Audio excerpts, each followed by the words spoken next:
সাগরের মিলনস্থলে আমার সেই বান্দা তোমার চেয়ে অনেক বেশি জ্ঞানী।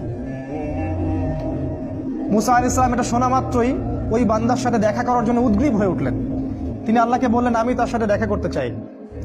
আল্লাহ পাক বললেন, তুমি একটা ঝুড়ি নাও, এই ঝুড়ির মধ্যে কিছু মাছ নিবে, মাছ, মৃত মাছ, এবং সাথে একজন সহযোগী নাও, নিয়ে সফর করো। যখন ওই দুই সাগরের মিলনস্থল পেয়ে যাবে, ওই জায়গায় দেখবে যে আমার সেই বান্দা বসে আছে। মুসা আলাইহিস সালাম সফর করলেন, তার সাথে একজন যুবককে নিলেন, যুবকের নাম হচ্ছে ইউশা বিন নুন।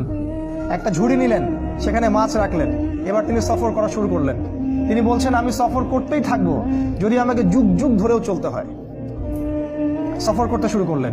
একটা পর্যায়ে সফর করতে করতে করতে করতে দুই সাগরের মিলনস্থল তিনি পেয়ে গেলেন।